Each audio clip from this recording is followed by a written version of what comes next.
Mais uma vez, bom dia a todos e muito obrigado por estarem a participar neste encontro promovido pelo IEP sobre uma norma que vai ter nos próximos anos um impacto muito grande na indústria elétrica e eletrónica, a norma IEC-EN 62368, que, como iremos ver, vai passar a ser, ou passou a ser recentemente, a norma que serve de base à avaliação da conformidade de equipamentos eletrónicos e de tecnologias de informação e comunicação. Esta sessão irá durar aproximadamente 2 horas. Depois de uma breve apresentação sobre o enquadramento desta norma, vamos falar um bocadinho sobre a norma propriamente dita, e esta apresentação vai ser feita, para além de mim, pelos meus colegas Esaú Cardoso e Bruno Couto. Ambos são colegas do laboratório do IEP e pessoas com uma enorme experiência nos ensaios de equipamentos eletrónicos, quer ao nível da segurança, quer ao nível da compatibilidade eletromagnética, e que nos vão falar mais em detalhe sobre os ensaios e sobre os requisitos que esta nova norma introduz. No final, teremos aqui espaço para algumas questões que eu sugeria desde já que, conforme surgissem, fossem colocadas no chat, e depois, quando chegar o momento, iremos tentar responder àquelas que forem de resposta mais rápida, ou o que seja possível dar-lhes uma resposta no tempo sobrante, e em relação às restantes, pedia-vos que deixassem, juntamente com a questão que colocarem no chat, os vossos contactos, o endereço de e-mail, por exemplo, para que se possa depois dar uma resposta mais pormenorizada. Bom, fazendo então aqui uma breve apresentação. Esta casa da qual vocês hoje estão, embora virtualmente, completa este ano 40 anos de existência, que surgiu justamente para que houvesse em Portugal um organismo que pudesse fazer a normalização de equipamentos elétricos e eletrónicos, com o objetivo de ajudar as empresas industriais a melhorarem o seu nível de qualidade e a serem cada vez mais competitivas, até porque, na altura, estávamos em vias de entrar na então CEE, hoje a União Europeia, e isso trouxe-nos um conjunto de desafios que todos bem conhecemos, e que era necessário que alguém ajudasse as empresas a ultrapassar esses obstáculos e a fazer face a esses desafios. Ao longo destes 40 anos, o IEP evoluiu muitíssimo. Hoje é a cabeça de um grupo que tem outras 2 empresas, a AJL, uma empresa virada essencialmente para ensaios não destrutivos, para a metalomecânica, para a radiografia, e a OBLA, que é a nossa mais recente empresa, virada para a parte da assistência técnica. Hoje, o IEP faz um conjunto infindável de coisas que vou-me abster de estar a referir pormenorizadamente. Vou apenas dizer que, para além da normalização, que foi o nosso âmbito inicial, hoje em dia o IEP trabalha muito na área de inspeções, dos mais variados tipos, muitos ensaios laboratoriais, calibrações, formação, enfim, tudo aquilo de que a indústria necessita. O IEP procura ser o seu parceiro tecnológico preferencial e prestar-lhes os serviços que forem adequados em cada momento. Grande parte desses serviços estão cobertos por certificações, por acreditações, por outros reconhecimentos, o que é particularmente relevante quando estamos a falar em produtos elétricos e eletrónicos, como é o caso daquilo que estamos hoje aqui a tratar, os equipamentos eletrónicos e TIC, uma vez que os laboratórios do IEP estão acreditados a nível nacional, mas também reconhecidos a nível europeu no âmbito do SENELEC e a nível internacional no âmbito da IEC, o que permite aos fabricantes portugueses fazerem os ensaios de certificação em Portugal, portanto, na sua zona, e terem os seus relatórios de ensaio, os seus certificados de produto reconhecidos em muitas dezenas de outros países pelo mundo fora, em todos os continentes, graças aos acordos de reconhecimento mútuo de que o IEP é signatário. Bom, estamos a falar em normas, normalização, e isso é cada vez mais a forma internacionalmente reconhecida para se tratar de questões técnicas. A normalização começou por ser mais de âmbito nacional. Hoje em dia há uma interligação muito forte entre todos os organismos de normalização, quer a nível nacional, em cada um dos países, quer a nível regional, no nosso caso, Europa, quer a nível internacional. E as coisas evoluíram a um ponto em que praticamente todas as normas novas europeias que hoje em dia são publicadas foram inicialmente elaboradas já em conjunto com os organismos internacionais, no caso da eletrotecnia com a IEC, o que tem facilitado imenso e encurtado tempos na elaboração, aprovação e publicação das normas. Grande parte das normas internacionais são hoje simultaneamente elaboradas já com o propósito de serem normas europeias, o que quer dizer que quando são publicadas elas passam a ter um triplo estatuto. São normas internacionais, no caso IEC, Comissão Eletrotécnica Internacional, são normas europeias, normas EN, do SENELEC, o Comitê Europeu de Normalização Eletrotécnica, e, ao serem normas europeias, são automaticamente normas nacionais de cada um dos países que fazem parte do SENELEC, no caso de Portugal. O que quer dizer que, quando uma norma europeia é publicada, ela torna-se automaticamente norma portuguesa, sem que para isso seja necessária a sua edição nacional. Em muitos casos isso acontece, a norma é traduzida, noutros casos não chega a acontecer, mas independentemente de haver ou não versão em português, uma norma europeia é sempre obrigatoriamente norma portuguesa. E é dessa forma que os tempos até que uma norma possa entrar em vigor têm sido substancialmente reduzidos. Como disse, em Portugal, quem trata da normalização eletrotécnica é o IEP, quer ao nível internacional, quer ao nível europeu, e, portanto, neste momento, as nossas 51 comissões técnicas de normalização, as CTEs, e grupos de trabalho que o IEP coordena, por delegação do IPQ, Instituto Português da Qualidade, que é o Organismo Nacional de Normalização, como sabem, essas comissões representam Portugal nos trabalhos de normalização europeus, no caso do SENELEC, onde participamos em 149 comissões, e ao nível internacional também participamos em quase uma centena de comissões, a grande maioria da IEC e uma da ISO. Portanto, no total, o IEP gera o trabalho, ou coordena o trabalho de cerca de 3 centenas de comissões e grupos de trabalho ao nível nacional, europeu e internacional. Normas essas que são cada vez mais, como disse, a linguagem universal quando se trata de matérias técnicas e, portanto, a adesão dos fabricantes e outros operadores económicos às normas técnicas é cada vez mais uma exigência e é, inclusivamente, reconhecida no âmbito da legislação comunitária.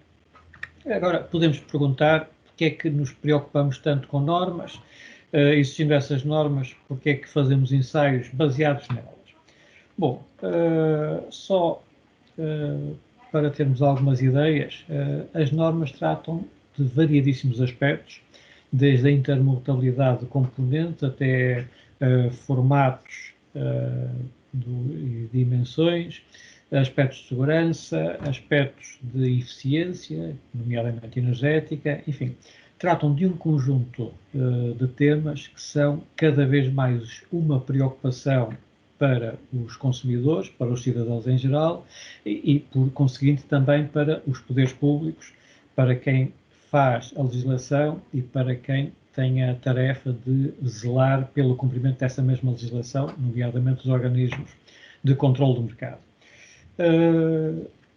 A segurança, penso que é um aspecto inquestionável. Normalmente associamos a segurança a aspectos como a proteção contra os choques elétricos, ou a proteção contra queimaduras, ou a proteção contra entalamentos em partes mecânicas móveis, mas a segurança pode ser muito mais do que isso. E se pensarmos, por exemplo, no na cada vez maior utilização daquilo que se chama atualmente a Internet das Coisas, a IoT, facilmente percebemos que grande parte dos equipamentos eletrónicos que transportamos connosco, ou nas nossas viaturas, ou nas nossas casas, está, ou poderá vir a estar em breve, ligado à internet. Como tal, está exposto a um mundo infinito de ameaças e não é por acaso que cada vez mais existem preocupações com a cibersegurança. Ora bem, isto leva-nos aqui a um tema que não é recente, mas geralmente não se associa a estes aspectos, que é o da compatibilidade eletromagnética. O que é isto da compatibilidade eletromagnética, ou abreviadamente a CEM?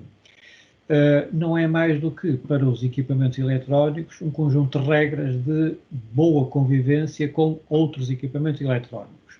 Por um lado, não devem perturbar os equipamentos que estão na sua vizinhança, mas, por outro lado, também não devem ser suscetíveis a perturbações desses outros equipamentos.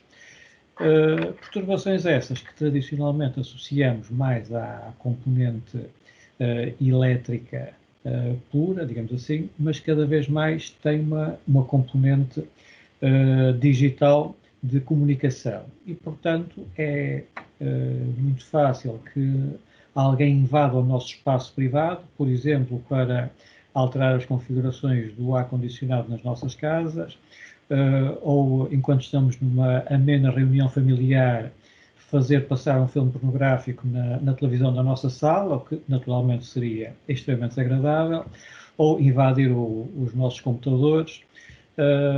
Enfim, há um conjunto de ameaças de natureza digital e que cada vez mais se integram nas preocupações da compatibilidade eletromagnética e, portanto, têm que ser acautelados por quem faz as normas de segurança e não só, portanto, tudo aquilo que de alguma forma tem a ver com a segurança física ou de informação, e, portanto, há que, para além de ter essas preocupações na fase da concepção do produto, há depois que verificar o seu cumprimento, e é aqui que as normas são um grande suporte, quer para quem desenvolve e fabrica os equipamentos, quer para quem depois vai ter que atestar de alguma forma ou verificar que esses equipamentos cumprem esses mesmos requisitos.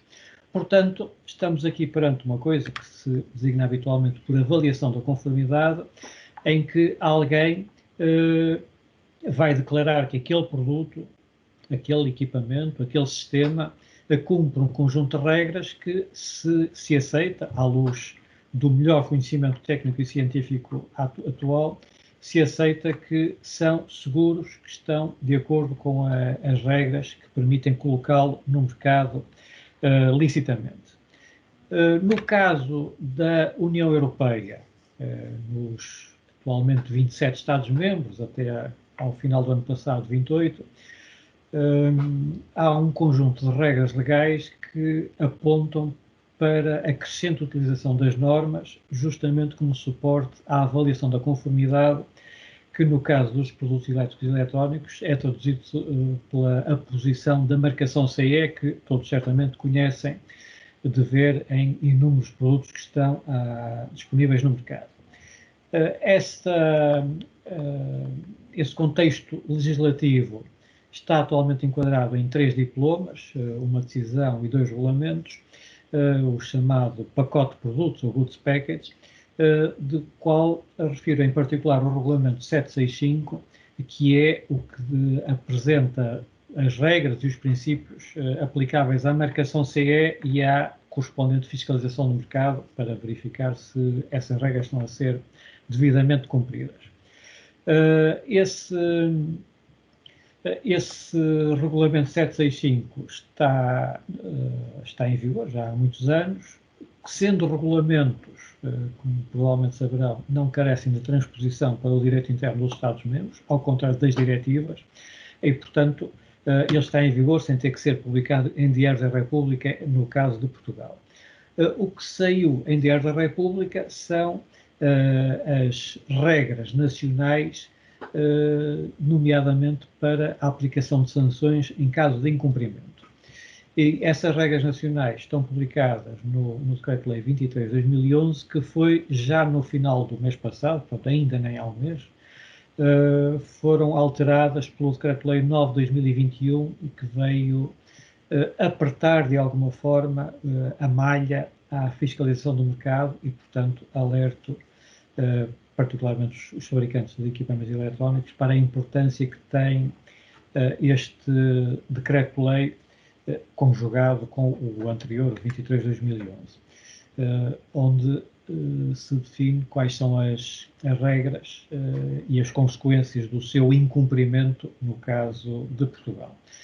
Sendo que tanto é punida a falta da marcação CE quando ela for aplicável, por exemplo, um produto eletrónico ao qual seja aplicável a marcação CE e que não a tenha, isso é passível de punição, mas ao contrário também é punível a presença ou a aposição da marcação CE no caso de produtos aos quais ela não seja aplicável. Portanto, isto fica aqui uma nota, porque existem regras muito bem definidas que devem ser cumpridas sob pena de sanções. Regras essas que, no caso dos equipamentos eletrónicos e de tecnologias de informação e comunicação, são basicamente uma diretiva relacionada com aspectos de segurança, a diretiva da baixa tensão, uma outra diretiva relacionada com a compatibilidade eletromagnética e uma terceira diretiva de equipamentos de rádio, a diretiva RED, que em muitos casos se sobrepõe às outras duas diretivas que referi anteriormente. As regras são idênticas, mas legalmente poderá ser aplicável apenas a diretiva RED, embora os requisitos sejam idênticos aos que estão nas outras duas diretivas.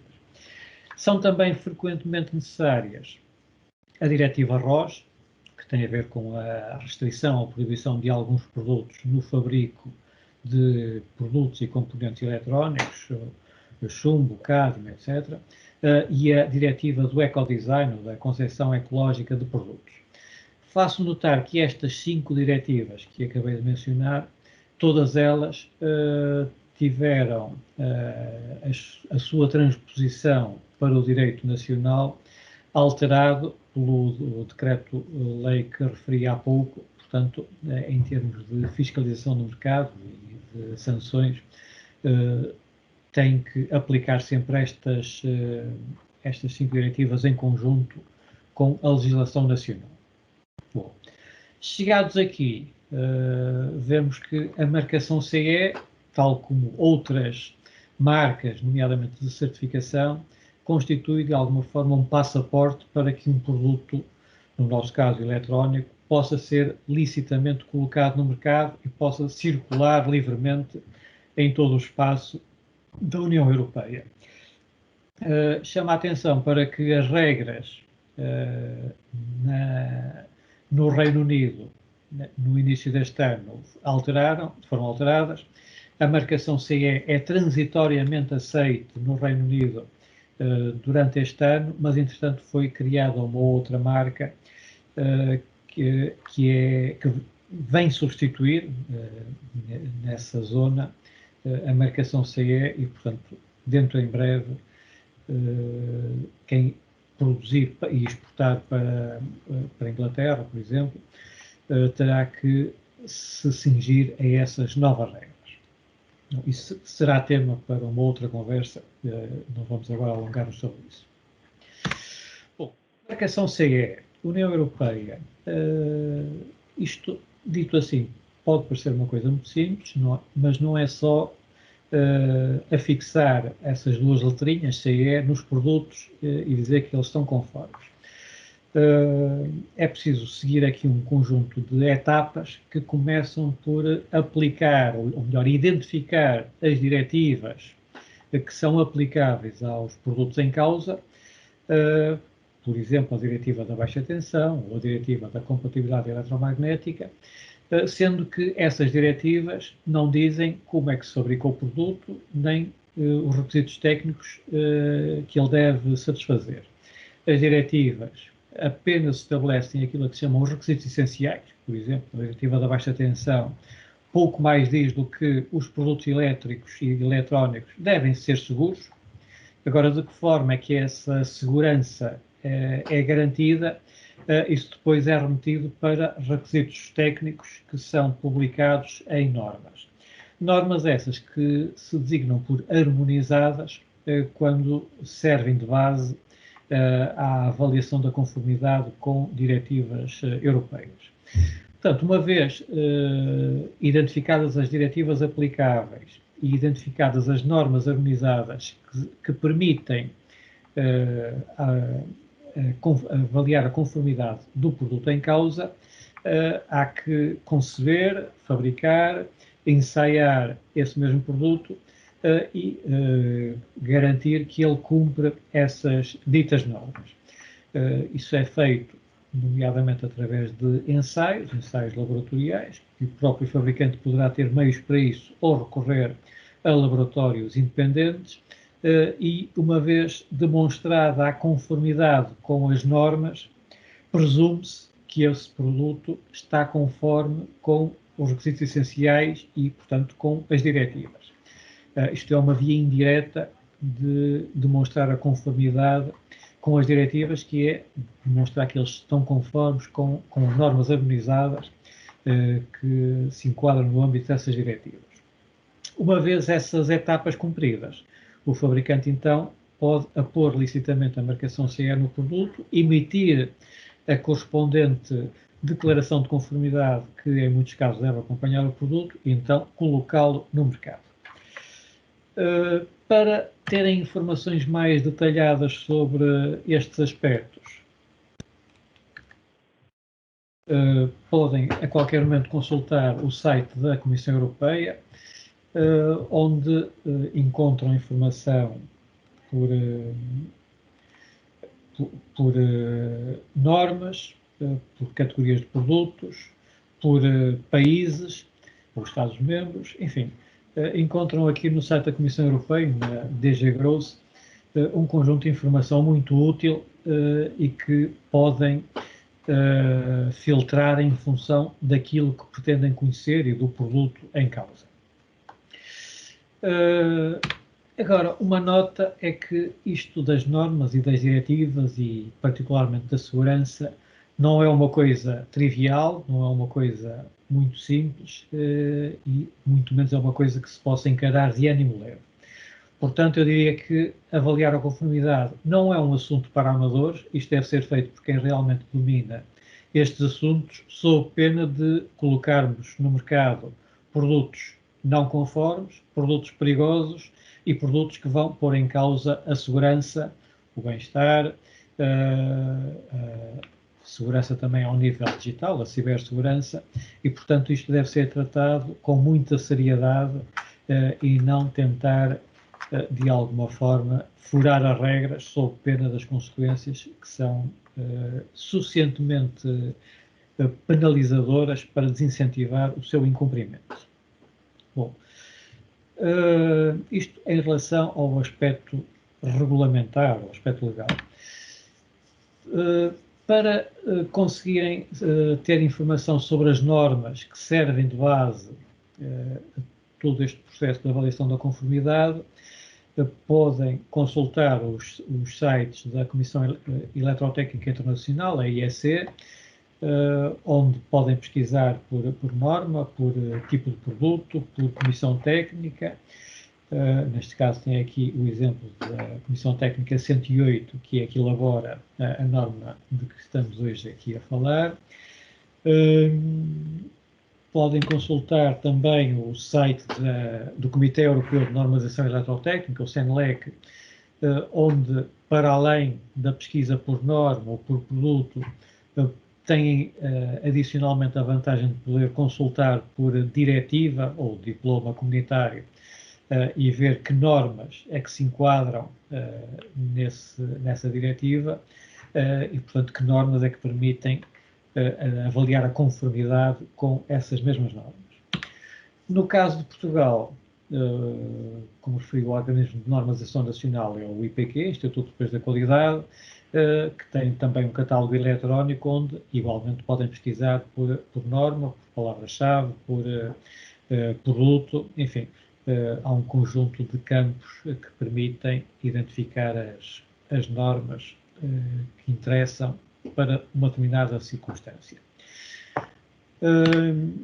Relativamente a normas, queria só referir novamente o que é uma norma harmonizada, uma vez que por vezes existe alguma confusão. Nem todas as normas, mesmo as europeias, são harmonizadas, só passam a ser normas harmonizadas quando existe um mandato da Comissão Europeia para os organismos de normalização, nomeadamente para o CENELEC, para elaborar normas sobre um determinado tema, e essas normas são publicadas, ou a referência a essas normas é publicada no Jornal Oficial da União Europeia.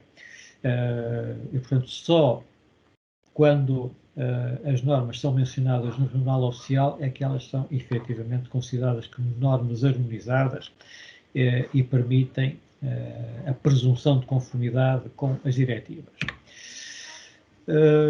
Para saberem concretamente que normas harmonizadas é que existem e estão em vigor, novamente o site da Comissão Europeia é o sítio por excelência para obter essa informação, onde podem pesquisar por tipos de produtos, por diretivas, por âmbito regulamentar, por exemplo, no caso da segurança de produtos elétricos, a diretiva da baixa tensão.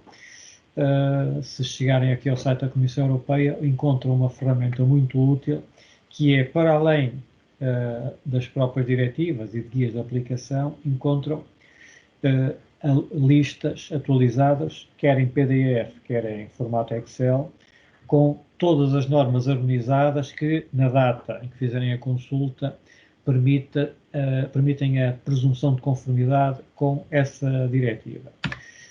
E, novamente, voltando à norma de que estamos hoje aqui a tratar, a 62368,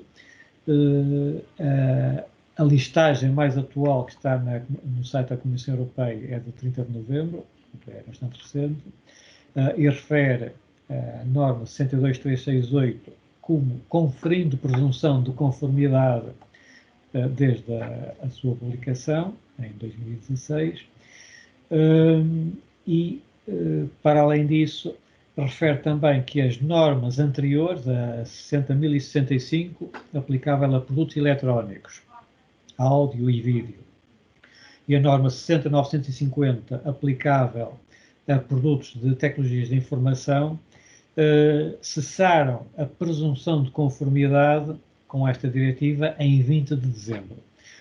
O que quer dizer que produtos que anteriormente tinham sido avaliados e ensaiados com base numa destas duas normas, a 65 ou a 950, a partir de 20 de dezembro terão que ser reavaliados à luz da nova norma, a 62368, uma vez que as anteriores deixaram de conferir presunção de conformidade e, portanto, neste momento já não devem ser utilizadas sob pena de infração às regras estabelecidas, nomeadamente em termos de marcação CE. Para finalizar esta breve volta pela normalização,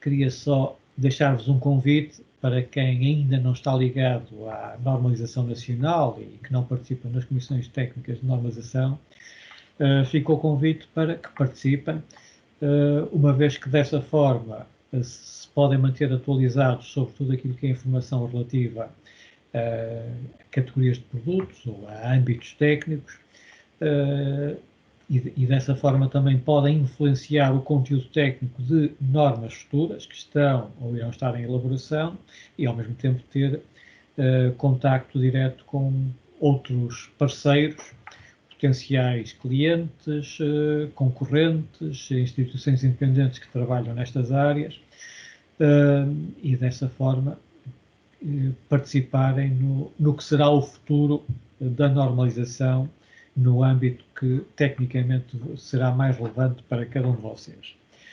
Ok, portanto, em relação a conceitos gerais sobre normalização e marcação CE, era isto que para já vos queria transmitir. Entrando agora na norma 62368 em particular. Esta norma é uma evolução, de certa forma, de outras duas normas que existiram no passado e que, como referi, terminaram a sua vida útil em dezembro do ano passado. Uma dessas normas é uma das normas clássicas da Comissão Eletrotécnica Internacional, a IEC 60065, que teve a sua primeira edição no ano já muito longínquo de 1952. Ora, estão a ver a evolução que houve na eletrónica desde 52 até hoje, desde o tempo em que o transistor era uma coisa muito pouco conhecida e o microprocessador ainda não existia. A eletrónica era muito baseada em válvulas e componentes discretos.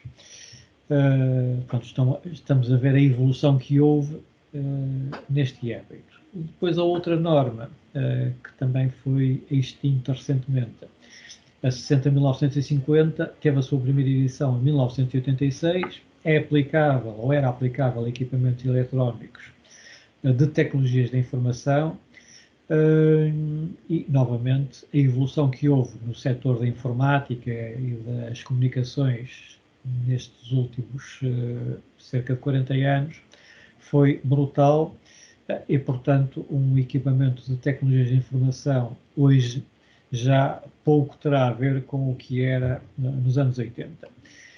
Tudo isto levou a que houvesse, por um lado, uma evolução tecnológica enorme e que justifica uma nova abordagem ao nível normativo, mas também originou a integração de um conjunto de tecnologias ao ponto de equipamentos de uma única função a que estávamos habituados no passado e que deram origem a equipamentos que hoje em dia são um tudo em um, quase. Se pensarmos neste gadget que todos trazemos no bolso atualmente, podemos perguntar: o que é isto?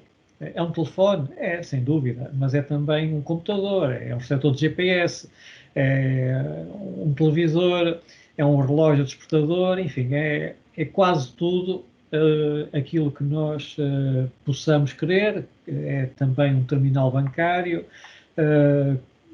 será em breve também o nosso documento de identificação, logo que esteja publicada a legislação que o permita, uma vez que a tecnologia neste momento já está disponível. Enfim, é praticamente o único gadget com que nós iremos andar num futuro muito próximo, que irá substituir os nossos documentos, irá substituir o nosso porta-moedas ou a nossa carteira, praticamente será o nosso único companheiro em todos os momentos. Portanto, a abordagem a um equipamento desta natureza terá que ser necessariamente diferente daquilo que era a abordagem a um equipamento eletrónico até há poucos anos. Portanto, tem havido aqui uma cada vez maior interação ou integração de tecnologias, uma diminuição do tamanho dos equipamentos, cada vez mais portáteis, e com cada vez mais funções. E, portanto, isto origina uma nova abordagem em termos também normativos. Nova abordagem essa que começou a ser desenhada no início deste século, originou a primeira edição da norma 62368 em 2010, portanto, já há 11 anos. Essa primeira edição informava de algumas vicissitudes e acabou por não ter o acolhimento generalizado por todos os países, e foi logo preparada uma reformulação bastante profunda que originou uma segunda edição da norma em 2014. Portanto, estão a ver que 4 anos de intervalo entre duas edições consecutivas é muito pouco tempo. Tipicamente uma norma é revista de 5 em 5 anos e muitas vezes não há uma nova edição. Neste caso, não foi isso que aconteceu e, portanto, foi feita uma reformulação bastante grande e esta segunda edição, publicada em 2014, já teve, sim, um acolhimento generalizado e serviu de base à preparação de normas nacionais em muitos países, por exemplo, nos Estados Unidos. Na Europa serviu de base à publicação de uma nova norma europeia, e a União Europeia, desde logo, alinhou a data de transição entre as normas anteriores, a 65 e a 950, que referi, e esta nova norma 62368, alinhou a data de transição para 2019. Entretanto, por uma questão de harmonização com outros países e outros blocos económicos, isso acabou por ser alterado e ficou definitivamente fixada essa data de alteração para dezembro de 2020, como efetivamente veio a acontecer. Esta norma teve depois uma terceira edição, em 2018, que está atualmente em vigor. Teve já algumas retificações e foi essa norma que serviu de base também à edição atual da norma europeia, que é aquela que, desde dezembro, permite, é a única que permite a demonstração da conformidade para produtos eletrónicos de tecnologias de informação e comunicação. Portanto, desde dezembro, é esta IEC 62368 que está em vigor, que corresponde à AN 62368. Portanto, podemos falar aqui indistintamente em IEC ou AN, porque a norma é exatamente a mesma. Bom, o que é que esta norma traz de novo? É uma norma que identifica os perigos, mais do que estar a apresentar receitas, entre aspas, de como fazer um produto, identifica os perigos e ajuda o fabricante a estabelecer mecanismos de segurança em função desses mesmos perigos. Ao passo que as normas anteriores eram essencialmente prescritivas, davam receitas, davam regras mais ou menos rígidas que os fabricantes deviam seguir, portanto, estava muito mais amarrada àquilo que era a tecnologia existente no momento em que a norma era publicada, e, portanto, era mais difícil de se adaptar à evolução tecnológica.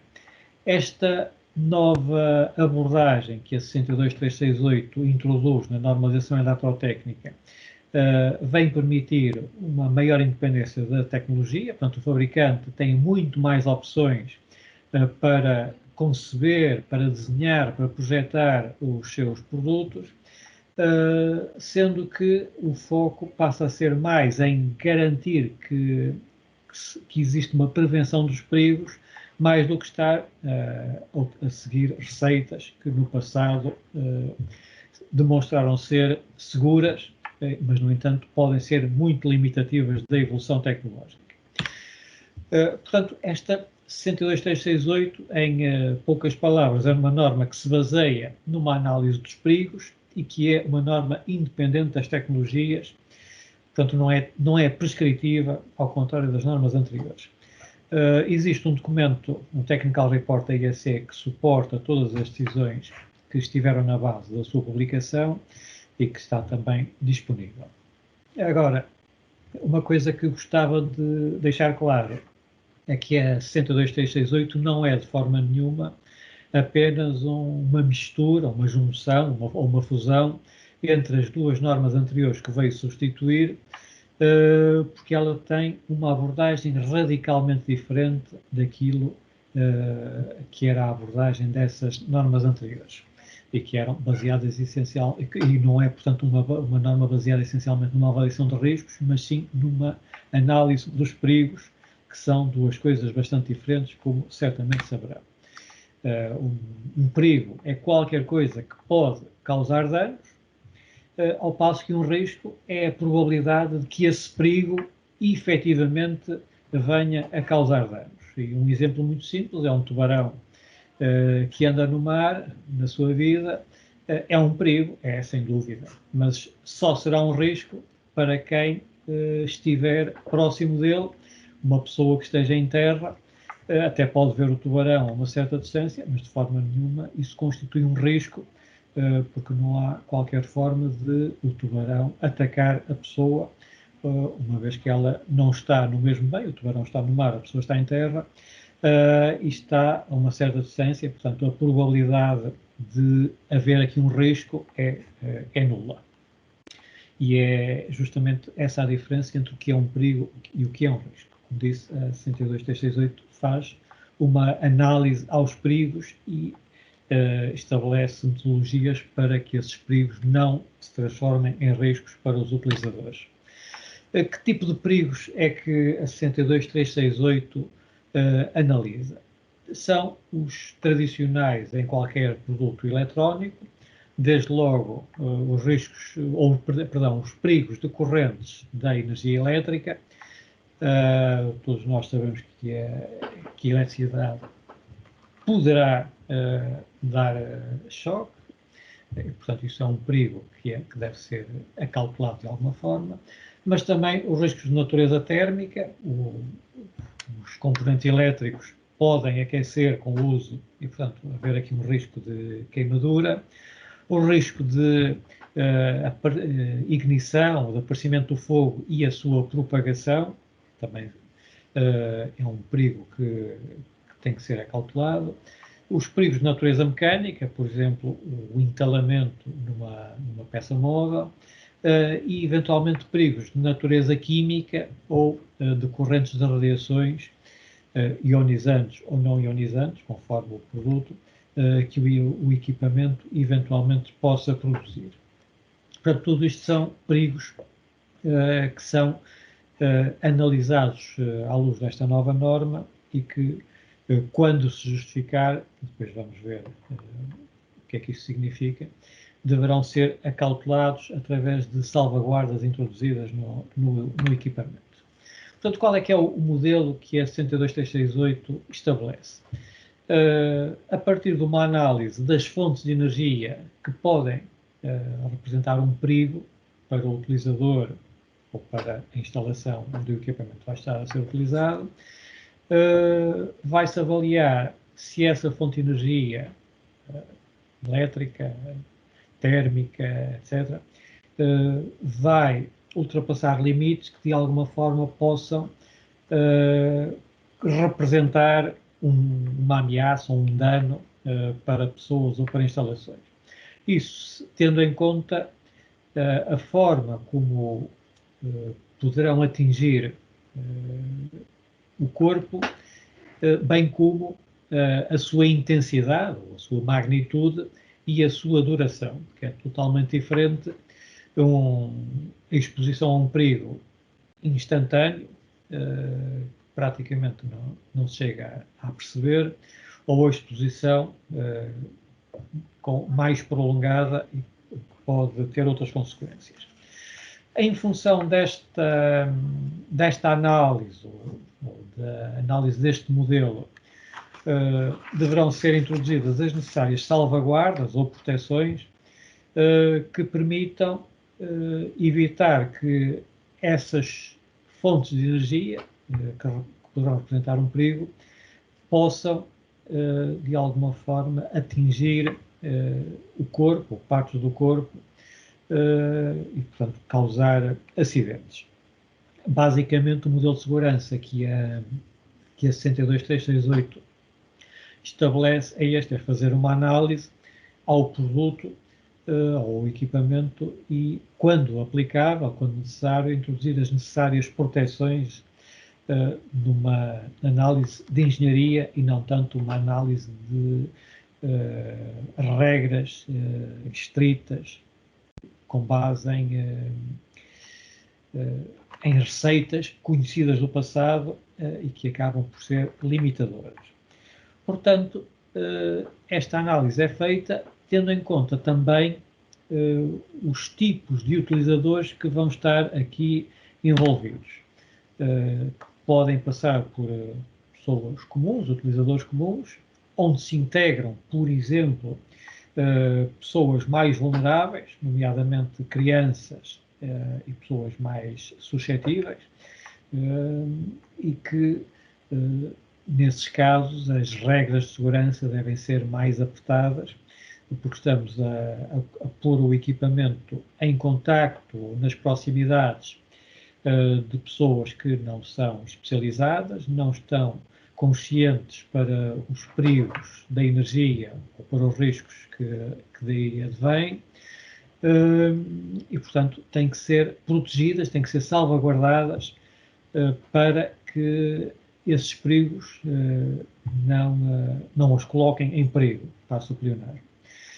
Depois podemos ter uma outra categoria de utilizadores, normalmente são pessoas com funções técnicas, utilizadores ditos treinados, que têm formação, que têm treino, ou então que estão a ser supervisionadas por alguém que é especializado naquele tipo de perigos, e que são pessoas que estão preparadas para poderem estar na presença de determinados tipos de perigos e saberem lidar com eles e não serem atingidas por esses mesmos perigos. E uma terceira categoria de produtos, de utilizadores, são os chamados especialistas, que são pessoas com uma formação bastante mais aprofundada, que dominam perfeitamente as tecnologias e os perigos que elas representam e, portanto, estão preparadas para estarem próximas ou em contacto com equipamentos que incluem esses perigos.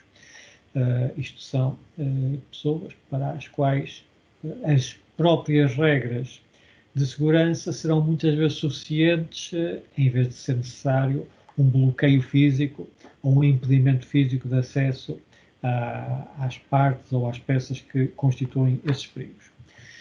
Portanto, isto em termos de tipos de utilizadores.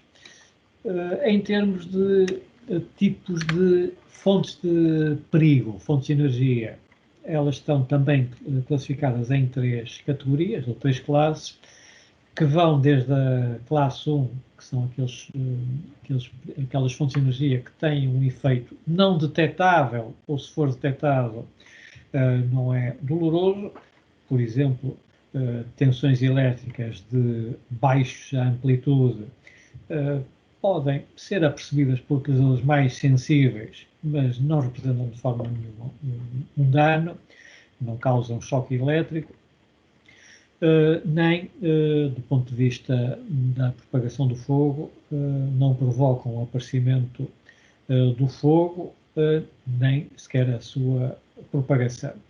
Já as fontes de classe 2 podem ter efeitos perceptíveis e causam dor sobre o corpo, não causando, no entanto, ferimentos, e relativamente aos materiais combustíveis que estejam na sua proximidade, poderá haver uma ignição, mas essa ignição a existir é limitada, quer no tempo, quer no espaço, e, portanto, o fogo, caso surja, não se vai propagar. E depois temos uma terceira classe das fontes de energia, mais crítica, que pode originar ferimentos em pessoas e pode originar o aparecimento de fogo e, quando isso acontecer, a sua propagação a combustíveis que estejam nas suas proximidades.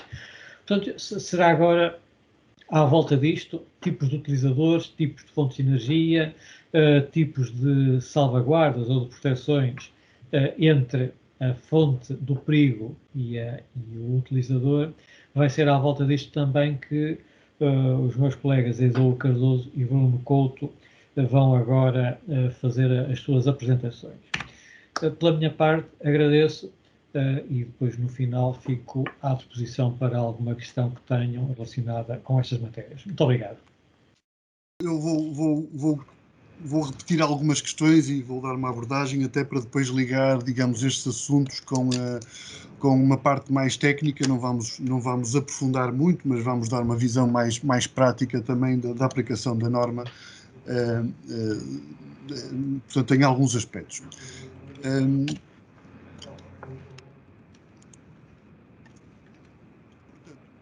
Vamos falar um pouco sobre a entrada em vigor, já foi falado também, o porquê da norma, e depois uma introdução à norma, os princípios gerais e requisitos gerais, alguns exemplos, isso depois vai ser mais o meu colega, o Bruno Couto, que vai falar disso, e depois no final haverá abertura, lugar para discussão.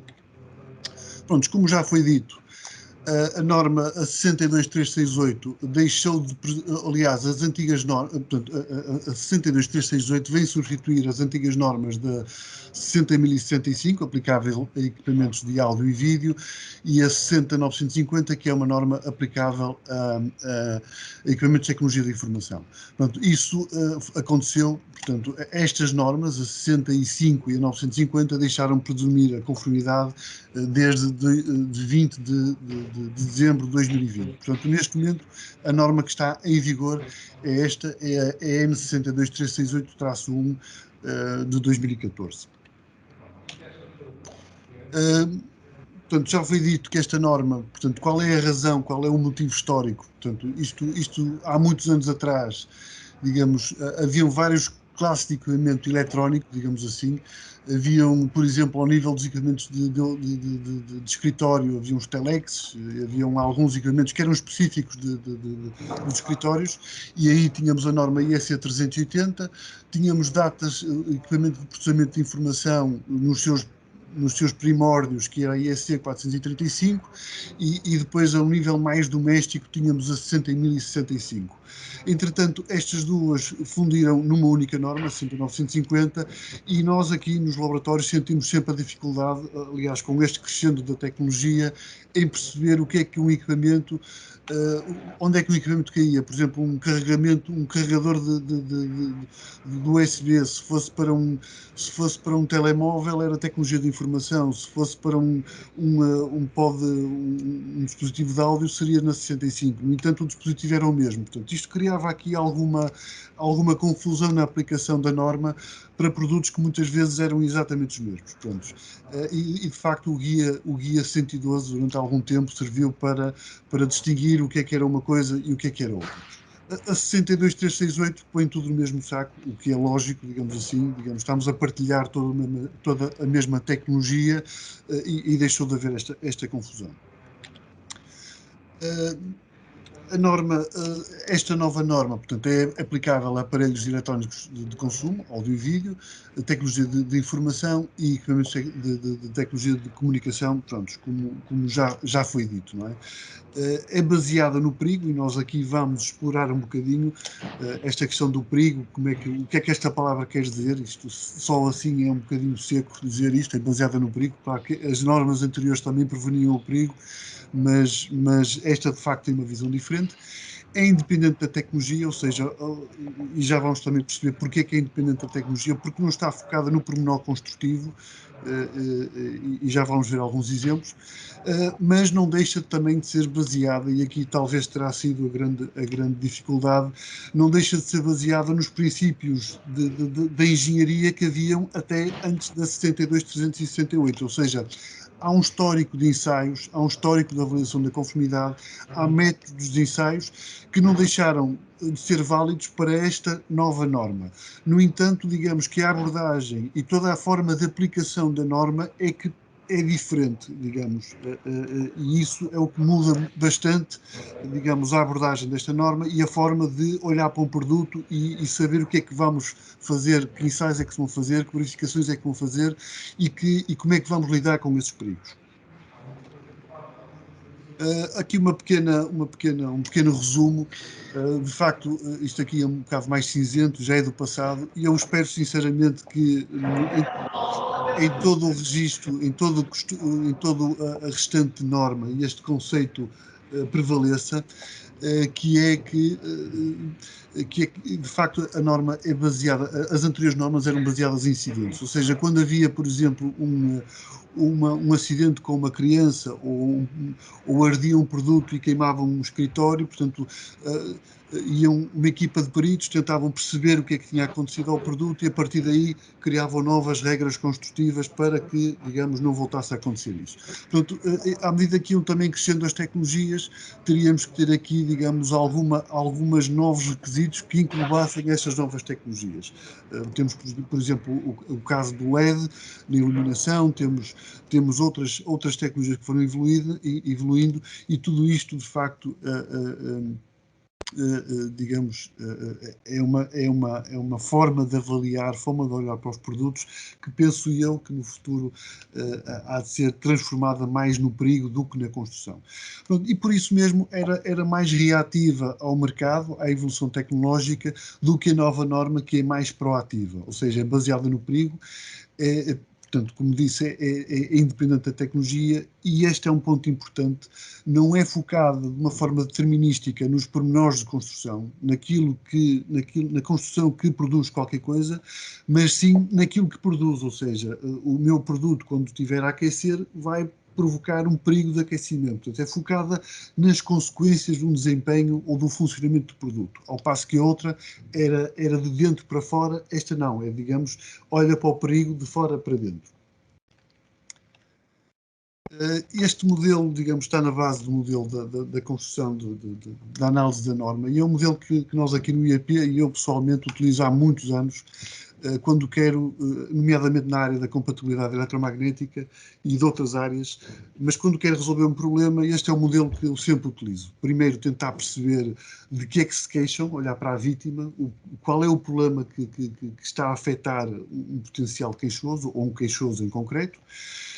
Depois, há de haver sempre aqui alguma coisa que provoca uma vítima, qual é a fonte desse problema, qual é a fonte desse perigo, e depois tentar perceber como é que esse perigo, como é que essa fonte do problema vai chegar à vítima. Portanto, temos aqui uma fonte, temos um caminho, temos uma vítima. Se nós, naturalmente, digamos que a forma de resolver depois o problema, digamos, deste diagnóstico, que é perceber qual é o problema, qual é o caminho e de que é que se queixa a vítima, então aqui constrói-se um modelo de resolução do problema, que é, vamos tentar, à partida, resolver o problema logo na fonte. Quando não é possível, resolvemos no caminho, ok, vamos pôr aqui barreiras, vamos pôr uma série de questões, de estratégias para evitar que o problema então chegue à vítima. No limite, quando não é possível atuar em nenhuma destas, então simplesmente eliminamos a vítima e deixa de ser um problema. Nós, quando temos, por exemplo, um proibido entrada a estranhos, muitas vezes estamos a fazer com que uma potencial vítima não esteja em locais em que pode haver um perigo que a vítima não consegue compreender. Mas digamos que esta metodologia é uma metodologia, digamos, que não é exclusiva da 72368, é uma metodologia que eu diria que é transversal a muitas áreas de conhecimento, a muitas áreas da tecnologia. E daí que, se nós olharmos para este mesmo modelo aplicado para a norma, o que é que nós temos? Isto agora em inglês, porque é o que está, são as imagens da norma. Portanto, temos na mesma uma fonte de perigo. Nesta primeira fase, como eu estava a dizer, temos uma fase diagnóstica, ou seja, temos um perigo, temos um mecanismo de transferência e temos o corpo, ou a parte do equipamento. Portanto, temos que perceber como é que isto acontece, temos que dar nomes aos perigos, temos que quantificar o perigo, temos que perceber quais são esses mecanismos de transferência que a norma depois, digamos, estabelece como proteções, e depois então temos aqui um modelo de resolução, que é do mesmo fonte de energia, vamos tentar, digamos, que criar aqui uma barreira, ou atuando na fonte, ou atuando nas barreiras, de forma a que aquilo que chega ao corpo ou equipamento seja, digamos, inofensivo. E, de facto, este é que é o modelo baseado no modelo anterior. Portanto, esta é a forma como se traduz em duas vertentes, a vertente do dano diagnóstico e a vertente da segurança ou da resolução do problema. Portanto, esta, digamos, é a estratégia que depois a norma vai esmiuçar, vai trabalhar e vai pôr em prática. Portanto, começando logo aqui, este esquema já foi apresentado. Portanto, logo na primeira parte, há aqui uma relação entre o perigo, entre aquilo que se queixa e a fonte, classificando de uma forma de percepção o que é um risco. Ao nível do corpo, a classe 1 é aquilo que pode ser detectável, classe 2 pode criar dor e classe 3 já pode causar, é capaz de causar ferimentos, e ao nível dos materiais, e aqui vamos explorar isto, depois o meu colega vai falar um pouco sobre isto, ao nível da capacidade de ignição, portanto, na classe 1 não há essa possibilidade, portanto, não há energia capaz de produzir uma ignição.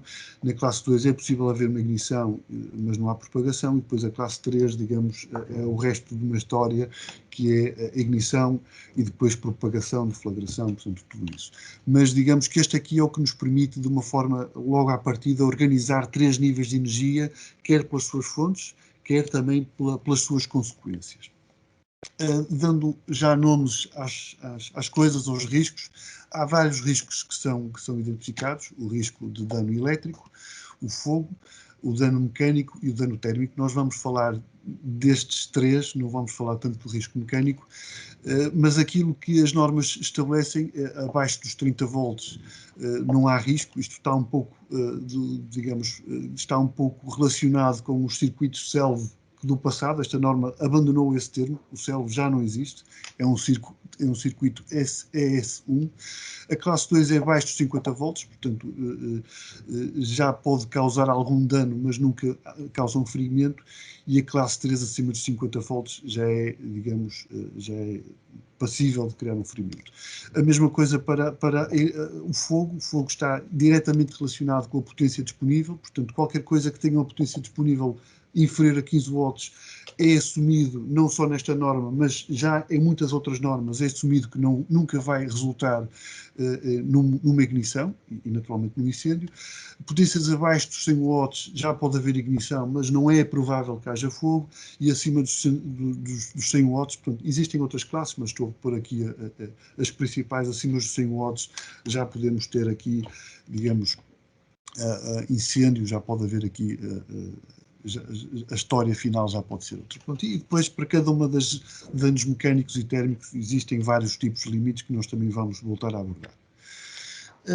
Ao nível das proteções, portanto, estávamos a falar aqui dos mecanismos de transferência, e ao nível da forma como a norma resolve, a palavra-chave aqui é a proteção. Portanto, identificamos a fonte, sabemos o que é que a fonte cria ao nível do corpo. Agora vamos então criar proteções quando não conseguimos atuar na ignição. E a norma estabelece, eu diria que as principais são estas, as proteções principais e suplementar. A proteção principal, e nós vamos dar um exemplo já a seguir, é aquela que protege o equipamento em condições de funcionamento normal e anormal. E a norma depois aqui estabelece o que é um funcionamento normal, o que é uma falha. Portanto, vai haver aqui uma diferença. Portanto, é aquele que existe por si só. Portanto, aquele que já faz parte em condições mais ou menos normais, elas estarem já presentes no equipamento. A proteção suplementar é aquela que existe, que tem uma função específica de prevenir contra a falha. Portanto, os requisitos essenciais da diretiva da baixa tensão dizem que o equipamento tem que ser seguro não só em condições normais de funcionamento, mas também em condições de falha. Portanto, e isso encaixa-se nesta palavra, a proteção suplementar. Depois existe o reforçado e o duplo, que basicamente o reforçado é um que vale por 2, portanto é uma proteção única, mas que tem a característica de ser bastante eficiente e por isso é capaz de proteger em condições de funcionamento normal, anormal e falha. E o duplo, que é a mesma coisa que o reforçado, só que distribuído em 2 camadas distintas. Temos aqui um exemplo que é conhecido de todos, o caso, por exemplo, de um cabo elétrico. A proteção principal ou o isolamento principal, esse nome mantém-se nesta norma, é o primeiro isolamento, é o isolamento do condutor, e a bainha funciona como a proteção suplementar ou isolamento suplementar.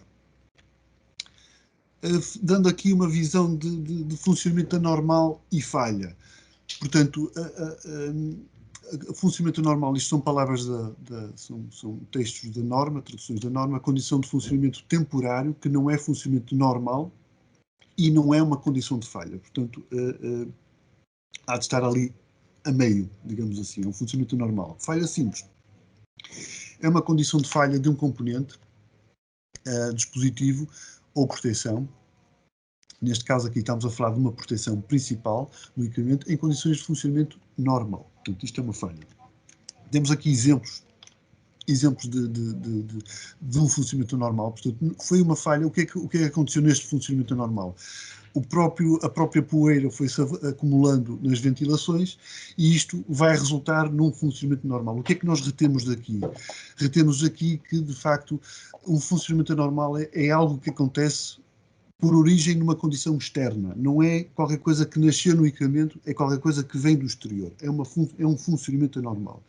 Já uma condição de falha, ou falha simples, é qualquer coisa que aconteceu no próprio equipamento. Vamos pensar que é um integrado que entrou em curto-circuito, ou um condensador que entrou em curto-circuito, ou alguma falha de um componente que, de facto, gerou uma situação de falha, digamos. A grande diferença é que a falha é condição interna e o funcionamento normal é uma condição externa.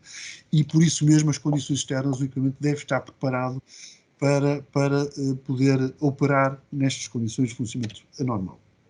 Eu costumo dar este exemplo noutros contextos e noutras formações, mas digamos que o conceito nas outras normas, de uma outra perspectiva, continuam a ser perfeitamente válidos e, digamos, isto é a tradução desses conceitos nesta nova norma. Isto é um exemplo, vamos pensar aqui no nosso número de trapezistas, em que temos aqui pessoas, digamos, as pessoas a saltar de um lado para o outro, temos aqui uma estrutura que suporta os nossos trapezistas e temos aqui uma rede cá no fundo. Portanto, como é que nós faríamos a análise deste equipamento, digamos assim, à luz da 62368? Primeiro, como eu disse, há aqui um funcionamento normal. O funcionamento normal é o exercício em si, é o espetáculo em si, que as pessoas vão andando de um lado para o outro, digamos, tudo está dimensionado para suportar o correto funcionamento. E as pessoas também estão devidamente, digamos, as pessoas leram o manual de instruções, se podemos dizer assim, para perceber como é que se salta de uma corda para a outra. Isto tudo que eu acabei de dizer agora faz parte da proteção principal. Mas também tem que haver, digamos, algumas medidas que façam parte da proteção principal perante o evento de um funcionamento normal. Portanto, não é previsto aqui um elemento do sumo, digamos assim, entrar nesta história, mas, digamos assim, isto mesmo assim é uma ação externa e que ele deve estar preparado para, com as suas proteções normais, garantir que o equipamento continua seguro. Agora temos a falha. Portanto, a falha é qualquer coisa que não aparece de fora, portanto, aparece de dentro, e vamos pensar que esta falha é uma corda que rompeu. Nesta situação, temos que prevenir, já não é, digamos, a formação das pessoas, a qualificação das pessoas, ou a instrução das pessoas, nem é, digamos, a própria estrutura que vai prevenir este risco, porque foi a própria estrutura que se deu. E, neste caso, temos que prevenir uma proteção suplementar. Portanto, esta é, digamos, nas palavras do nosso exercício de trapezistas, digamos, à luz do que seria 62.368. Como é que vamos implementar estas proteções? A norma, digamos, não é livre nestas questões, mas há uma hierarquia e há uma ordem e há uma forma muito criteriosa de permitir a aplicação destas proteções. Em primeiro lugar, e tanto quanto possível, tanto quanto a tecnologia permite, aplicar sempre no equipamento. O equipamento é que deve garantir que o equipamento é seguro. Depois, quando isso não é possível ou quando não é tecnologicamente viável, então na instalação, eu dou, por exemplo, um equipamento de classe I1 que depende da terra da proteção, é uma proteção cuja segurança depende da instalação, ao passo que o equipamento de classe 2 já não depende da instalação, portanto está própria no equipamento. Depois, pronto, isto é por ordem crescente, digamos assim. Depois, ao nível das pessoas, garantir que as pessoas têm formação específica ou têm os EPIs adequados. E depois, ao nível da instrutivo, ou seja, em muitas situações temos que adverter a pessoa quando o risco não é evidente, quando o perigo não é evidente, que, atenção, que aqui pode haver uma superfície quente, aqui pode haver, portanto, no fundo, um conjunto de instruções no manual de instruções ou um conjunto de marcações no próprio equipamento que previnem o utilizador de alguns perigos que podem estar presentes no equipamento. Isto, muito resumidamente, isto é um resumo da norma. Portanto, o que é que nós falamos aqui? Falamos, então, relacionamos os utilizadores com as classes de energia e as medidas de proteção. Portanto, aqui as classes de energia, aqui os utilizadores e as proteções que são necessárias. Portanto, um utilizador comum, se for uma energia com uma classe 3, teremos que ter, então, uma principal mais uma suplementar, ou um reforçado. O reforçado vale pelos dois. Se fosse uma classe 2, apenas precisamos da principal, não vamos precisar da suplementar. Portanto, se for um utilizador instruído, por exemplo, aqui é a mesma coisa, no nível da classe 3, mas na classe 3, na classe 2, já não precisamos de uma proteção principal, ou apenas precisamos de um aviso, precisamos de alguma instrução, e o especializado é aquele que pode estar, digamos, o perigo é a profissão do especializado, digamos que é o James Bond aqui da norma 62368, é aquele que pode estar perante todos os perigos de uma forma quase direta, porque ele saberá lidar com estas situações. Isto é outra forma de apresentar a mesma topologia, digamos, sempre na mesma lógica. Temos aqui do lado esquerdo as fontes de energia, isto para o utilizador comum, e depois os níveis de proteção que devem existir em função do tipo de energia. Portanto, aqui já falámos aqui, por exemplo, o Basic Salvaguard, portanto, é a proteção principal mais a suplementar, a reforçada, neste caso do instruído. Portanto, isto basicamente é a mesma informação que está aqui, mas colocada de outra forma, isto de acordo com o que vem na norma EN 62368-2, que é o guia de interpretação da norma. Pronto, a minha parte termina aqui. Vamos agora começar com alguns exemplos e eu passo agora aqui a palavra para o Bruno Couto, que está mais dentro destes aspectos práticos da aplicação da norma. Muito obrigado. Olá, bom dia, sou o Bruno Couto. Vou agora fazer aqui uma apresentação da norma e dando alguns exemplos de implementação. Vou só aqui fazer a partilha da minha apresentação.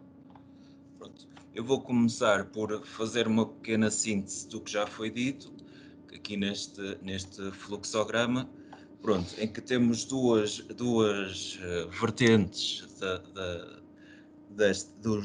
do perigo, um na perspectiva do mecanismo de transferência e outro na perspectiva da proteção. E pronto, a primeira coisa a fazer é identificar a nossa fonte de energia e depois classificá-la. Vamos ver se ela é perigosa ou não e quão perigosa é. Se não for perigosa, pronto, não há problema nenhum, não temos que implementar nada. Se for perigosa, temos que ver como é que ela se transfere para o nosso corpo e depois de seguida conceber os mecanismos de proteção, que é a outra perspectiva, e de seguida medir a eficácia dessa proteção e que, se for eficaz, pronto, tudo bem, está concluído o processo de proteção. Se não, temos que voltar a conceber outra forma de medida de proteção. Pronto, aqui apresento o índice da norma. Vou falar sobre os aspectos fundamentais que costumam dar problemas. Temos aqui os componentes, as marcações, as instruções na secção 4 dos requisitos gerais. Temos classes de isolamentos, proteções elétricas no capítulo 5º, as fontes de potência que originam fogo no capítulo 6º, as temperaturas nas superfícies acessíveis no capítulo 9 e vamos ver as proteções para cada uma destes tipos de energia de cada uma destas secções. Pronto, começando agora pela primeira secção, vamos ver aqui onde nós costumamos parar sempre, que é na parte dos componentes, e que a norma o que é que nos diz? Diz que todos os componentes têm que garantem a proteção têm que cumprir com a sua norma de produto. Nós aqui, muitas vezes, temos os componentes, queremos dizer que ele realmente cumpre com a sua proteção, mas não temos evidência disso, precisamos de um certificado. Ou seja, nós até queremos fazer uma boa omeleta, mas se não tivermos um ovo verdadeiro, não podemos presumir que estamos com a conformidade que queremos dar. Pronto. Agora, passando para outro requisito geral que costumamos ter alguns problemas, é fácil de solução, mas que geralmente também temos que parar aqui e depois dizer o que é necessário e o que é que não é, que são as marcações e as instruções. As instruções servem também como uma medida de proteção e podemos ter que pôr avisos e até explicar o significado desses avisos. No equipamento é obrigatório ter algumas marcações, por exemplo, o fabricante, o modelo, podemos ter que indicar a polaridade de uma bateria, classificar o isolamento que temos no equipamento e pronto. Vamos passar de seguida aqui alguns exemplos de equipamentos. Temos aqui, por exemplo, estas marcações, em que aqui teria o modelo, que não estamos a mostrar porque não queremos estar a fazer publicidade, e teríamos aqui o nome do fabricante, temos a tensão estipulada, neste caso estamos a falar de uma gama de tensões, pode ir dos 100 volts aos 240, corrente, frequência, temperatura ambiente, que não é obrigatória, classificação do isolamento do equipamento e até a marcação CE a dizer que cumpre com os requisitos que tem que cumprir. Neste exemplo aqui ao lado já temos aqui uma marcação que não é bem legível, isto é fruto de um ensaio que nós realizamos e que é o ensaio em que testamos a durabilidade das marcações. Este ensaio é realizado com recurso a hexano e a água, em que esfregamos com hexano, depois esfregamos com água e vemos se as marcações continuam legíveis. Os fabricantes, antes de nos enviarem, por exemplo, a marcação, se quiserem testar, podem usar gasolina, que é mais abrasivo que o hexano, e depois, se passar com a gasolina, ou seja, se continuar legível, certamente que irá passar com o hexano. Pronto, falando agora aqui no capítulo 5º, que nos diz respeito aos danos devido ao choque elétrico, primeiro vou-vos explicar como é que pode surgir o choque elétrico. O choque elétrico só pode existir primeiro quando uma parte do corpo toca numa parte condutora do equipamento e outra parte do corpo ou faz condução para a terra ou toca noutra parte condutora do equipamento. Esta imagem aqui traduz isso mesmo, traduz o utilizador a tocar com uma parte do corpo no equipamento e com outra parte do corpo, que não estará isolada, fecha o circuito pelo corpo e apanha o choque elétrico. O exemplo que se segue também é um exemplo de choque elétrico, mas aí entre duas partes do corpo, que é um clássico do Natal, que vos vou agora apresentar. Aqui o utilizador está com uma mão numa parte, outra noutra e fecha o circuito por si. Pronto, para verificar a acessibilidade do utilizador às partes perigosas, nós utilizamos sondas de ensaio em que simulam, neste caso, o dedo do utilizador, isto é o dedo de um utilizador adulto. Já aqui é uma sonda nova, específica desta norma, peço desculpa, já específica desta norma, que simula o dedo de uma criança e verificamos se ela terá acessibilidade ou não às partes perigosas. Esta sonda aqui também é uma sonda nova nesta norma e simula a mão de uma pessoa, mas já não para a parte de choque elétrico, mas sim para a parte de perigo de acessibilidade a partes mecânicas.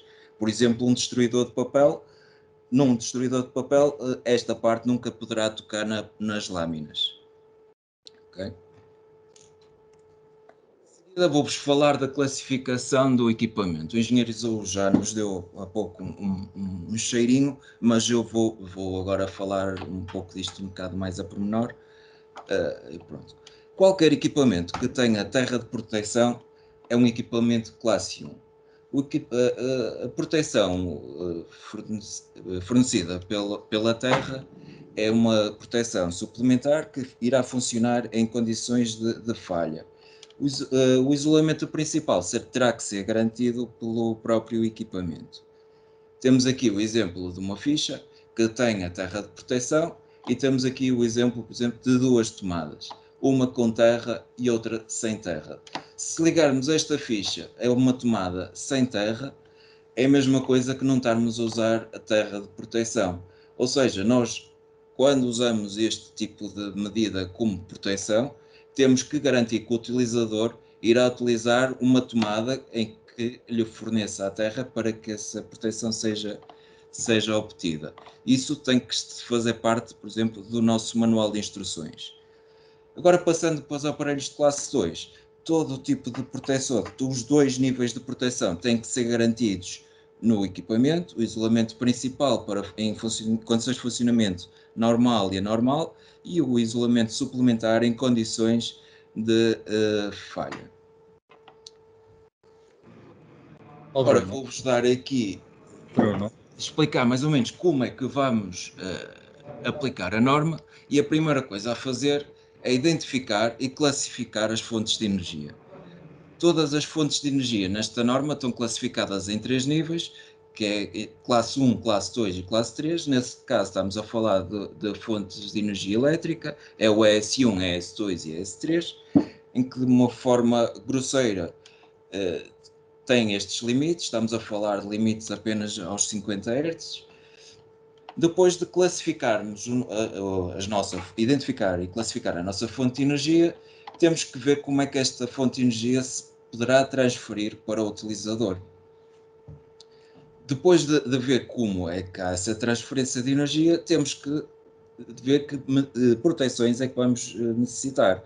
Imaginemos que só temos uma fonte de energia de classe 2, não vamos precisar de proteção suplementar, só vamos precisar de proteção principal. Mas se estivermos na presença de uma classe 3, precisamos de proteção principal e suplementar ou de reforçado, que é a junção das duas numa única proteção. Depois de ver qual é o tipo de proteção que tenho que a dimensionar. Esta proteção pode ser garantida pela terra de proteção ou por isolamentos sólidos ou no ar. Já vos vamos falar disso. Agora, dando o exemplo prático de como isto se faz, tenho aqui uma fonte de alimentação, tenho aqui o porto de entrada, que é a rede de alimentação, tenho aqui um porto de saída, que poderá estar acessível ao utilizador, e tenho aqui a terra de proteção que está ligada quer à fonte através da carcaça do equipamento e que está ligado ao invólucro do equipamento, garantindo assim já um nível de proteção suplementar. Ou seja, agora vamos dizer que o nosso circuito primário, todo ele representa uma fonte de tipo 3, ou seja, qualquer parte aqui é perigosa e causa dano. Toda a parte do secundário é um S1, porque daí vêm circuitos que podem ser tocados pelo utilizador, e para que isto aconteça, que haja esta separação de S3 para S1, tem que haver medidas de proteção. Essas medidas de proteção têm que ser garantidas por proteção principal, primeiro em condições de funcionamento normal e anormal, aqui nesta parte, daqui para a massa. Temos aqui estes componentes que também nos têm que garantir, a distância no ar também tem que nos garantir. Temos aqui a parte do isolamento suplementar, que que é a nossa terra de proteção que nos garante, e entre os dois circuitos temos que ter o isolamento reforçado, que neste caso será garantido por estes equipamentos, pelo próprio transformador, pela resistência, pelo optocuplador e pelas distâncias entre os dois circuitos. No circuito secundário, entre o S1 e o invólucro que está ligado à terra, apenas preciso de um isolamento funcional para que o equipamento funcione de acordo com o previsto. Falando no isolamento, em nível de linhas de fuga e distância no ar, ambos se falam da distância mais curta e entre duas partes condutoras do nosso equipamento, uma através da superfície, outra através do ar. Se nós aos 230 volts temos aqui a apresentação dos valores típicos que temos que ter, podemos verificar que para as linhas de fuga os valores são mais elevados, e aqui ao lado temos um exemplo em que, para garantir que se cumpra com as linhas de fuga e podendo ter uma distância no ar reduzida, podemos utilizar uma ranhura entre o primário e o secundário do nosso circuito que garanta o tal isolamento. Mesmo assim, se não conseguirmos garantir este isolamento desta forma, podemos recorrer a isolamentos sólidos. Aqui, ao canto, podemos ver que foi injetada um material com características dielétricas que irá representar o isolamento, em que deixamos de ter distâncias no ar ou linhas de fuga e passamos a ter um isolamento sólido. Este isolamento apenas necessita ter uma espessura superior a 4 mm, na parte de isolamento 0,4 mm, para isolamento suplementar ou reforçado. E pronto, e temos aqui o exemplo de outros tipos de isolamento sólido. Estamos aqui na presença de um optocuplador, de um transformador, em que o isolamento é garantido pelas fitas do nosso transformador. Pronto, mas existem outros exemplos de isolamento. Agora passando para outro tipo de energia, estamos a falar da potência que pode originar o fogo. O risco de ignição e propagação do fogo está diretamente relacionado com a potência disponível, tal como já foi dito. Classificamos sempre em 3 níveis, classe 1, classe 2 e classe 3, em que classe 1 não há probabilidade de ocorrência, e em classe 3 é muito provável que aconteça e sua propagação também será muito rápida. Passando para as proteções e classificação, de uma forma geral, tal como já foi dito pelo engenheiro Diogo Cardoso, neste tipo de energia, abaixo dos 15 watts temos classe 1, acima dos 15 watts e abaixo dos 100 temos classe 2 e acima dos 100 watts temos classe 3. Temos que garantir, na presença de uma classe 3, sempre proteção principal e suplementar, e depois temos que dimensionar as suas proteções. Neste caso, como proteção em funcionamento normal e anormal, temos que garantir que as temperaturas estão sempre abaixo da temperatura espontânea de ignição. A temperatura espontânea de ignição é 300 graus, neste caso tem que estar abaixo de 90% dessa temperatura. Caso não haja informação da temperatura de ignição do equipamento, assume-se sempre que é 300, ou seja, neste caso abaixo de 90 serão os 270 graus. Como medida de proteção em condição de falha, temos várias hipóteses. Podemos tentar, caso não necessitemos de uma potência tão elevada, tentar trocar a nossa fonte de potência por outra e limitar a potência, ou se for necessário, podemos utilizar sempre fusíveis ou impedâncias, separar as fontes de potência de ignição do material combustível, limitar a quantidade de material combustível, usar material apropriado com classes de inflamabilidade apropriadas, e usar barreiras e invólucros contra fogo com esse tipo de classes de inflamabilidade.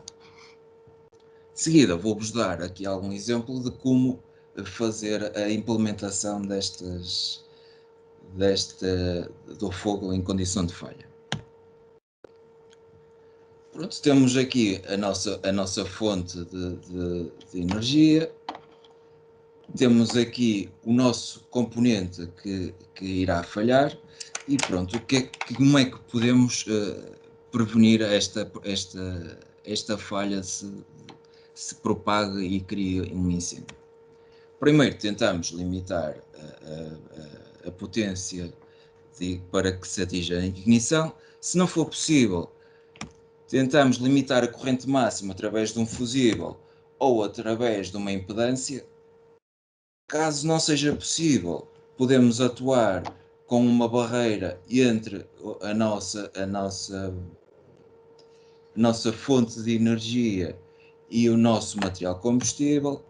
Caso isso não seja possível, tentar utilizar um material não combustível ou com um retardante à chama, e caso não seja possível, utilizar aqui outra barreira para o nosso invólucro. E por último, que pode ser logo a primeira opção, se calhar na maior parte dos casos será o mais prático, optamos por um invólucro corta-fogo em que sabemos que o fogo fica ali confinado e depois acaba por se apagar. Falando no material, nas barreiras e no material utilizado para combater isto, podemos aqui agora falar nas classes de inflamabilidade desses materiais, em que apresento-vos aqui os principais, o 5VB, o V0 e o V1, o V2 e o HB, em que o 5VB corresponde à queimadura na face. Neste caso não ocorre ignição. Tem o V0, o V1, que estamos a falar de queimadura na vertical, que são classes em que pode ocorrer ignição, mas depois é autoextinguível. E o HB é para queimadura na horizontal e que garante uma combustão lenta. Os nossos invólucros e as nossas barreiras têm que ser desta classe. Os nossos materiais no exterior do equipamento, por exemplo, decorações ou uma parte de controle qualquer, já pode ser tanto V2 como HB. Aqui tenho um pequeno exemplo de como verificar uma queimadura na vertical e ver se realmente temos a nossa classe apropriada. Aqui estamos a aplicar o fogo na vertical e vamos ver se ele, havendo ignição, será autoextinguível em tempo útil.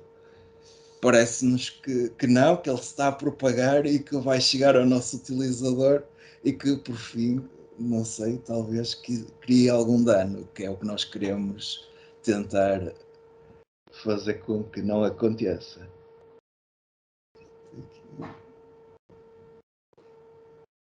Pronto, já chegou, pronto. Não cumpre. Acho que este material não cumpre. Pronto, agora vamos passar para outro tipo de energia e para outra verificação da conformidade para este tipo de energia, que são as fontes de energia térmica, que também estão classificadas de 1 a 3. Também estão previstos mecanismos de proteção em funcionamento normal e anormal. E pronto, para este tipo de fonte temos que dimensionar as proteções. Em funcionamento principal, temos que tentar garantir que todas as superfícies estão dentro dos limites das TC1. Caso não seja possível, podemos recorrer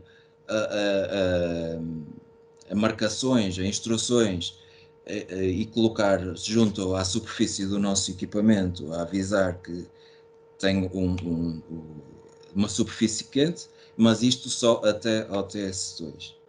E como medida suplementar, podemos utilizar a marcação e instruções para as superfícies acessíveis TS3, que tem algumas exceções que eu já vou explicar a seguir. A classificação destas fontes de energia variam com o tipo de partes acessíveis e com o tipo de material utilizado. Temos aqui uma parte em que, para um material metálico que é tocado ocasionalmente por breves períodos, temos para TS1 60 graus, e já para TS2 temos 60 e 70. Para TS3 são todos os valores que estiverem acima. Agora vou dar um pequeno exemplo, recorrendo aqui à nossa clássica, ao nosso clássico amplificador a válvulas, que através do seu princípio de funcionamento tem que aquecer, e pronto, vamos ver que proteções é que vamos aqui dimensionar para que o nosso utilizador fique protegido. Pronto, primeiro, temos que tentar limitar a temperatura de superfície aos níveis do TS1. Se não for possível, podemos, como já disse há pouco, utilizar uma etiqueta que no fundo diz-nos que podemos sentir que está quente, mas nunca iremos ganhar uma bolha. E estes símbolos têm que também ser acompanhados com uma explicação no manual de instruções.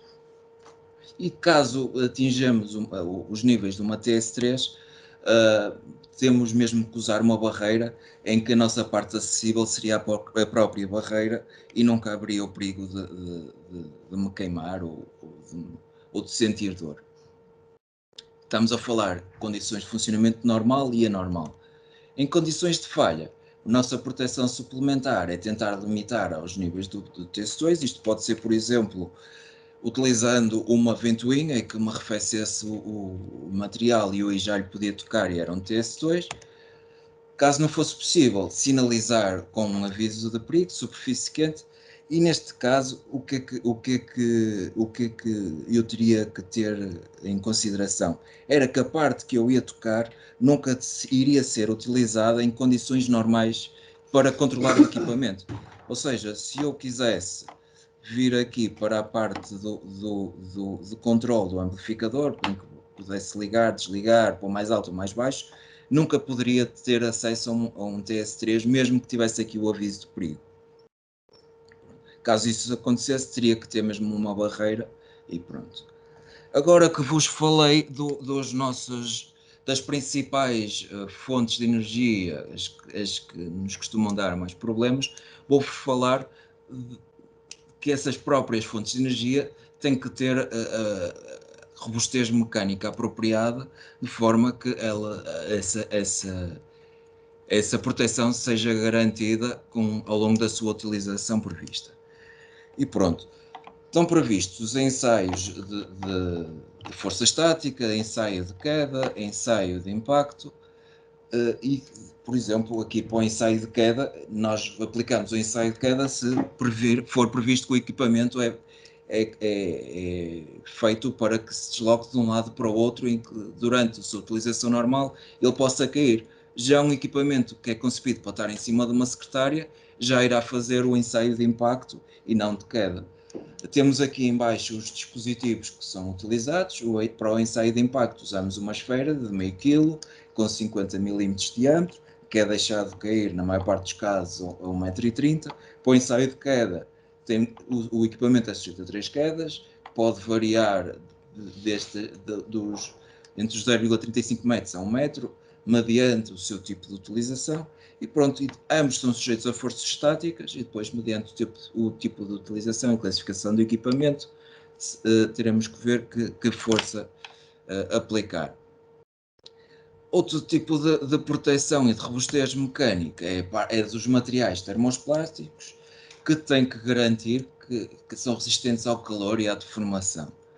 Na maior parte dos casos, a temperatura a que esses materiais são sujeitos é de 70 graus, podem ser temperaturas mais elevadas, mediante a temperatura que eles atingem em funcionamento normal e anormal, e pronto, e é sempre realizada durante 7 horas. Pronto, eu fiz aqui a minha apresentação, espero que tenham gostado. Vou passar agora a palavra ao engenheiro Isou Cardoso, que irá fazer uma breve síntese do que aqui foi dito.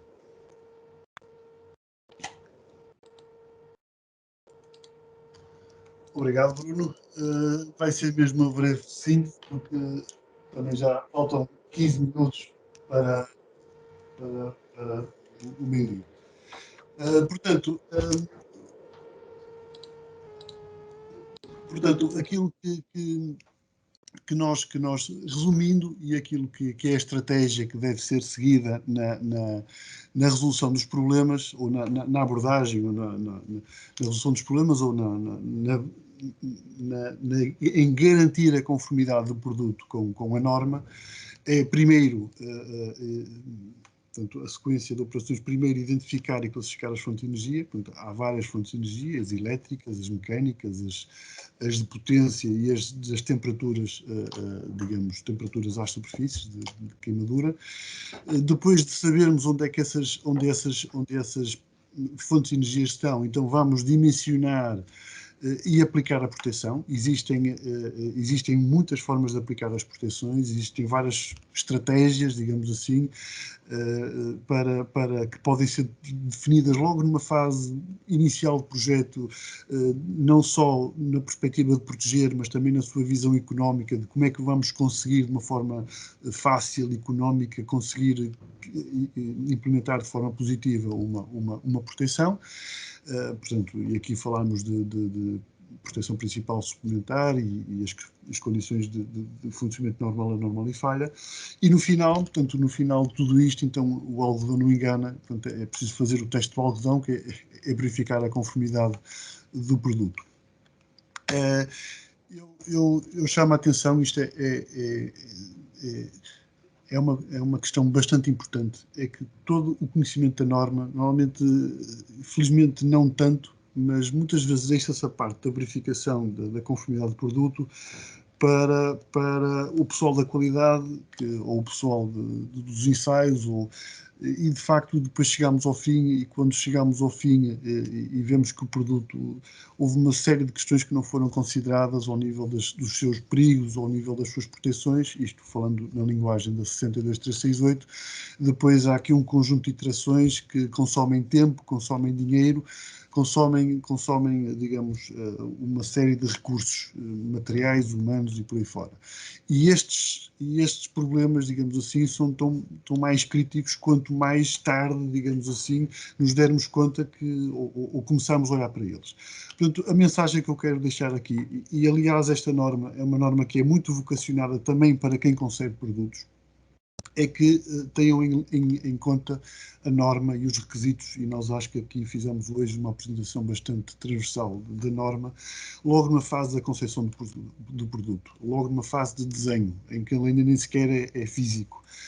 Começar logo a conceber, a considerar todas estas, considerar as fontes e as suas formas de proteção, e depois, à medida que vamos avançando na parte de testes prévios, na parte de pré-produção, digamos, vamos alisando e vamos alinhando aqui alguns pequenos pormenores no produto. Mas, de facto, isto é uma forma, digamos, esta linha verde, aquilo que eu, no fundo, estou a dizer, é investir muito na parte da concepção, e investindo muito na parte da concepção, os nossos custos ao nível dos ensaios, ao nível da pré-produção e pós-produção, também vão ser bastante mais reduzidos. Não ter isto em conta vai-nos fazer exatamente o inverso. Portanto, os custos e os tempos de produção vão ser bastante alargados. Basicamente é isto. Eu agora terminamos a nossa apresentação. Eu agradeço a todos. Eu passo agora a palavra para o Paulo para fechar isso. Não sei se alguém tem alguma questão. Temos ainda 10 minutos. Obrigado, Isaú. Obrigado, Bruno, pelas vossas apresentações. Aqui no chat, para já, ainda não há nenhuma questão. No entanto, temos aqui o António, o Adão Branco, não, o Adão Branco, que tinha posto a mão no ar. Tem alguma questão que queira pôr-nos?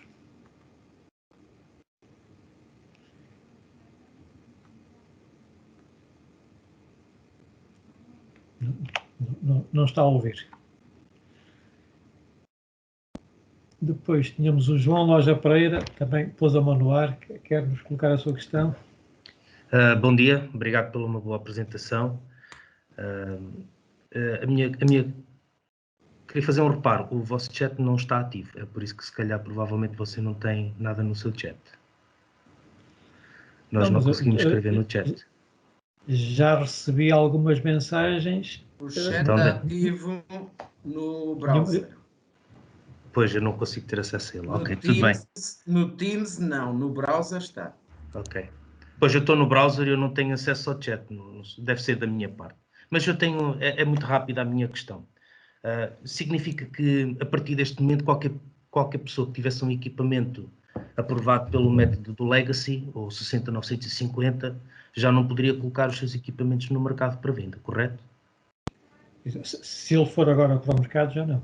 Já não pode. Portanto, a partir de 20 de dezembro de 2020, qualquer equipamento que fosse certificado 60950 já não poderíamos vender neste momento. Correto. Neste momento, o IEP está habilitado a fazer esta recertificação, vamos dizer, ou uma reanálise de produtos que tenham sido aprovados pelo método Legacy para a nova norma e ajudar a emitir esse certificado? Sim, o IEP está acreditado para esta norma. Não sei se queres complementar com a resposta. Sim, basicamente é isso. Nós vimos acompanhando esta norma desde o início e já estamos acreditados pelo IPAC e temos todas as condições para realizar ensaios de acordo com esta nova norma. Ok, são boas notícias. Ok, isso responde à minha questão, obrigado. Obrigado.